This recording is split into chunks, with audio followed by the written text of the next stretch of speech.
And if you couldn't already tell, these are the Glorious Lynx Linear switches. And if you didn't already pick up by what was in the background, I was planning to put these switches in my Logitech G Pro X keyboard. Now the Logitech G Pro X switches are hot swappable. The PCB is only 3-pin.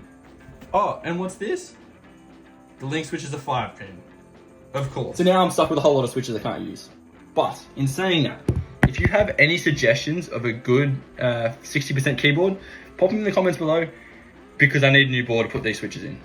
But I guess until then, I've just got 2 boxes of Lynx switches on display.